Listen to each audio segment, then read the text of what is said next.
Good morning everyone. I Aniket Yadav और mathematics की इस रिवीजन सीरीज में आप सभी का स्वागत है। आज हम स्टार्ट करेंगे pair of linear equation in two variable. Pair of linear equation two variable, तो यहां से देखिएगा concept. Pair of linear equation in two variable का मतलब क्या है? पेयर का मतलब क्या है बेटा? दो चीजें। जैसे शू खरीदने के लिए जाओगे, आप जूते खरीदने के लिए जाओगे, तो दो जोड़े को आप क्या बोलते हो? पेयर बोलते हो। दो जोड़े को क्या बोला जाता है? पेयर बोला जाता है ना। तो जैसे आप सॉक्स क्या पेयर में पहनते हो ना, है ना, या कोई भी चीज तब दो जोड़े में पहनी जाती है उसको क्या बोला जाता है? पेयर बोला जाता है। अच्छा, लीनियर का मतलब क्या होता है?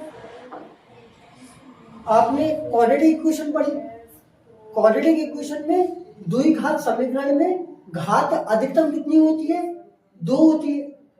लीनियर इक्वेशन में घात अधिकतम एक होगी। लीनियर इक्वेशन, लीनियर का मतलब क्या है? वन। तो किसी भी वेरिएबल की हाईएस्ट डिग्री वन को लीनियर बोला गया है। इक्वेशन क्या होती है बेटा?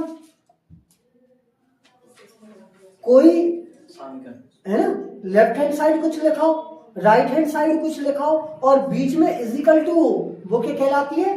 इक्वेशन कहलाती है। और टू वेरिएबल आपको कैसे? दो चरों के साथ में पढ़ना है ना। दो चर मतलब कि एक्स और वाई हो सकता है, ए और बी हो सकता है ना, एस और टी हो सकता है। तो चेक करिएगा, linear pair of linear equation in two variable में कॉन्सेप्ट आप क्या देखेंगे? A one x plus b one by plus का c is equal to zero. A two x plus का बी टू वाई प्लस का c is equal to zero. ये क्या होती है बेटा? जनरल इक्वेशन होती है। कैसी होती है? General equation. जैसे आपसे कभी कभार क्वेश्चन में आ जाता है कि द्विघात समीकरण या क्वाड्रेटिक इक्वेशन की क्या लिखिए? जनरल इक्वेशन लिखिए। तो आप जनरल क्वाड्रेटिक इक्वेशन की जनरल इक्वेशन कैसे लिखते हो? ए एक्स स्क्वायर प्लस का बी एक्स प्लस का c is equal to zero. ये कौन सी इक्वेशन थी? क्वाड्रेटिक इक्वेशन थी। ए वन एक्स प्लस का बी वन वाई प्लस का c is equal to zero और ए टू एक्स प्लस का बी टू वाई प्लस का c is equal to zero. तो ये आपको लेफ्ट हैंड साइड कुछ देखने को मिल रहा है और इजिकल टू के साइड राइट हैंड साइड कुछ लिखा हुआ है। अब आप बोलोगे सर जीरो लिखा हुआ है, आप कांस्टेंट को साइड ले जाओ तो माइनस पे कांस्टेंट चला जाएगा, है ना। सिमिलरली आप देखिएगा यहां पर इक्वेशन वन। अब ए वन क्या है? एक्स का कोफिशिएंट क्या है? एक्स का कोफिशिएंट है ए वन। बी वन क्या है? वाई का कोफिशिएंट है और सी क्या है? कांस्टेंट है। सिमिलरली सेकंड इक्वेशन को चेक करिएगा, ए टू क्या है? एक्स का कोफिशिएंट है, बी टू क्या है? वाई का कोफिशिएंट है और सी क्या है? कांस्टेंट है। ठीक है, अब यहां पर आपको जनरल इक्वेशन सॉल्व करनी है, वैल्यूज निकालनी है, ठीक है। और वैल्यूज आपको निकालनी है, एक्स और वाई की वैल्यू निकालनी है। एक्स और वाई की वैल्यू दो तरीके से निकाली जाती है। प्रीवियस बुक में एक क्रॉस मल्टीप्लिकेशन मेथड करके एक मेथड हुआ करता था, उसको डिलीट कर दिया। अब दो मेथड बचे हुए। कौन कौन से मेथड? एक तो आपका सब्स्टिट्यूशन मेथड है, सब्स्टिट्यूशन मेथड, और सेकंड है एलिमिनेशन मेथड।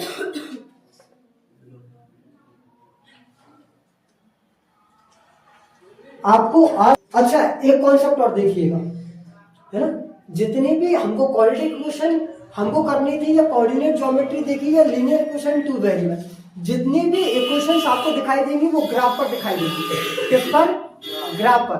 ठीक है, आप देखो, जैसे एक बताओ, लाइन क्या होती है बेटा? लाइन क्या होती है? रेखा क्या होती है?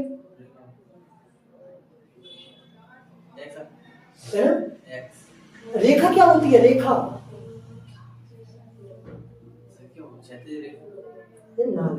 रेखा वो होती है ना जो अनंत से अनंत तक जाए।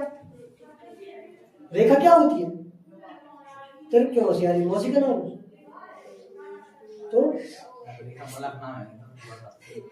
है ना भाई। लाइन को रेखा बोला जाता है, किसको बोला जाता है? लाइन को। और लाइन क्या होती है? जो इन्फिनिटी से इन्फिनिटी ट्रेवल करे। आप देखिएगा बेटा कि जब दो लाइन जा रही हो आपस में, जब दो लाइन जा रही हो तो कौन कौन सी कंडीशन होंगी? कौन कौन सी कंडीशन होगी? एक तो समांतर होगी, पैरेलल होगी, वेरी गुड।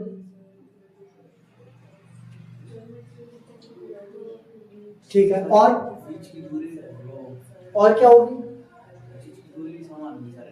हाँ, हमेशा मतलब जो डिस्टेंस रहेगा वो इक्वल रहेगा भाई। पैरेलल का मतलब तो यही है ना, distance between equal each and every point. ठीक है, अच्छा। और पैरेलल के बाद में इंटरसेक्टिंग लाइन होगी। कैसी लाइन होगी भाई? अनंत से अनंत तक जा रही हो ना, तो ऐसा काट भी तो सकती है एक दूसरे को। हमेशा ऐसा थोड़ी समांतर जाएगी, एक समय क्या कर सकती है? काट भी सकती है। इस चीज को इंटरसेक्टिंग बोला जाता है।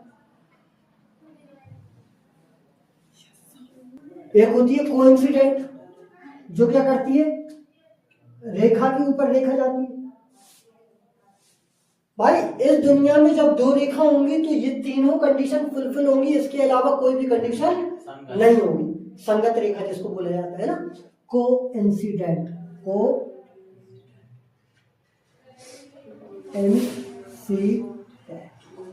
कोइंसिडेंट है ना। दो रेखा आपको देखने को मिलेंगी, एक पैरेलल देखने को मिलेगी, एक इंटरसेक्ट देखने को मिलेगी और एक कोइंसिडेंट देखने को मिलेगी। और 100% यहाँ से एक नंबर का सवाल आना है। ठीक है, एक नंबर का ऑब्जेक्टिव टाइप क्वेश्चन आना है। क्या बोलता है बेटा? जब पैरेलल लाइन होती है, जब पैरेलल लाइन होती है तो हमको कोई भी सॉल्यूशन देखने को नहीं मिलता, नो सॉल्यूशन। ठीक है, और क्या होगा? No solution.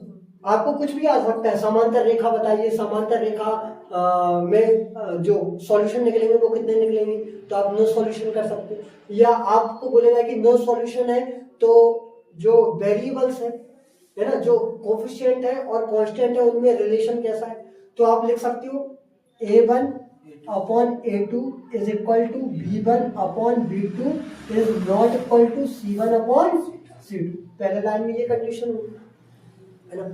अच्छा, उसके बाद में कोइंसिडेंट लाइन में क्या होगी? कोइंसिडेंट लाइन में होगी a1 अपॉन, है ना, a1 upon a2 is equal to b1 upon b2 is equal to c1 upon c2। और इंटरसेक्टिंग लाइन में आपके पास में क्या कंडीशन होगी? a1 upon a2 is not equal to b1 upon b2। क्या बात है समझ? ठीक है, दिया हुआ है 5x माइनस का, सॉरी एक क्वेश्चन दी हुई है 5x माइनस का 4y प्लस का 8 इज इक्वल टू 0, और आपको दिया हुआ है 7x माइनस का प्लस का 6y माइनस का 9 इज इक्वल टू 0। यही क्वेश्चन दी हुई है, चेक करिएगा। 5x माइनस का 4y प्लस का 8, 7x प्लस का 6y माइनस का 9 इज इक्वल टू 0। आपको ये पता करना है, अनुपात से ज्ञात कीजिए कि यह संगत रेखा है या असंगत रेखा है ना। संगत रेखा मतलब कोइंसिडेंट है या कोइंसिडेंट नहीं है। संगत रेखा मतलब एक के ऊपर एक चल कर जाती है। संगत रेखा क्या होती है? जो एक के ऊपर एक चल करके जाती है। और संगत रेखा की जो आपको हल मिलता है वो कैसा मिलता है? समान मिलता है, बराबर मिलता है हमेशा, है ना। मैनी सॉल्यूशन लेकर के आता है ना। तो यहाँ पर आप देखेंगे अब असंगत या कोइंसिडेंट का क्या होता है? a1 upon a2 is equal to b1 upon b2 is equal to c1 upon c2। a1 क्या है बेटा हमारे पास में? 5 है, अपॉन कितना हो जाएगा? 7 माइनस ये कितना है, सॉरी इज इक्वल टू ये कितना है? 4 अपॉन 6, ये कितना है? 8 अपॉन 9। ठीक है, ये कितना हो जाएगा? 2 2 जा 4, 2 3 जा 6, 5 upon 7 is equal to 2 upon 3 is equal to 8 upon 9। देखो a1 is not equal to, a1 upon a2 is not equal to b1 upon b2। A1 upon A2 is not equal to B1 upon B2, और A1 upon A2 is not equal to B1 upon B2, ये किस में आएगा? Intersecting line में आएगा। किस में आएगा? इंटरसेक्टिंग लाइन में आएगा। आपको बताना है x प्लस का y इक्वल टू 40 और x माइनस का y इक्वल टू 4। कर पाएंगे?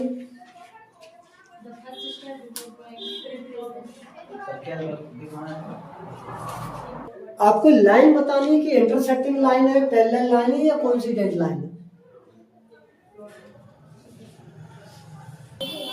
ये कौन सी है? समांतर रेखाएं, क्योंकि A1 चेक करिएगा 1 है, B1 कितना है 1 है, इजिकल टू C1 कितना, B1 कितना है 1 है, B2 कितना है 1 है, और C1 कितना है बेटा 14 है, और B2 कितना है 4 है। तो ये कितना हो जाएगा? 2 2 जा 4, 2 7 जा 14, 1 upon 1 is equal to 1 upon 1 is equal to 7 upon 2। तो यहाँ पर आया A1 upon A2 is equal to B1 upon B2 is not equal to C1 upon C2। और ये कौन सी कंडीशन है? पैरेलल लाइन की कंडीशन है, समांतर रेखा की कंडीशन है। और समांतर रेखा या पैरेलल लाइंस में कोई भी सॉल्यूशन आपको देखने को नहीं मिलता है। क्या बात आई समझ में? ठीक है, आप इक्वेशन नंबर 1 को पकड़ो। इक्वेशन नंबर किसको पकड़ो? 1 को। ये इक्वेशन नंबर 1 दी हुई है और ये इक्वेशन नंबर 2 दी हुई है। हम इक्वेशन नंबर 1 पर कॉन्सेंट्रेट करेंगे पहले। ठीक है, इक्वेशन नंबर 1 पर जाकर के आपको किसी एक वेरिएबल की वैल्यू निकालना है। जैसे देखो बेटा, x प्लस का y इजिकल टू 14 दिया हुआ है। यहाँ पर मैं क्या लिख सकता हूँ? x इजिकल टू x की वैल्यू निकाली, तो कितना हो जाएगा? 14 माइनस का y। इसको मानो इक्वेशन नंबर 3। क्या बात आई समझिए? और इस इक्वेशन 3 को पुट कर दो इक्वेशन नंबर 2 में। ठीक है, equation 3 put in equation 7, we get, हमें मिलेगा, क्या मिलेगा बेटा?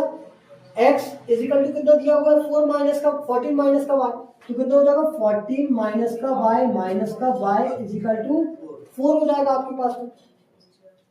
अच्छा देखिएगा, इसको रफ कर दे।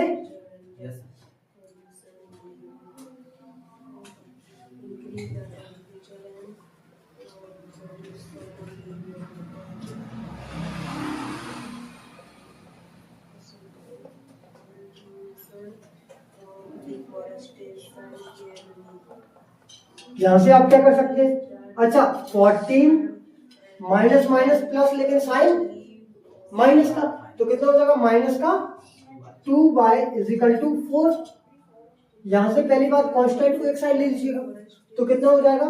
माइनस का 2y इजिकल टू 4 माइनस का 14,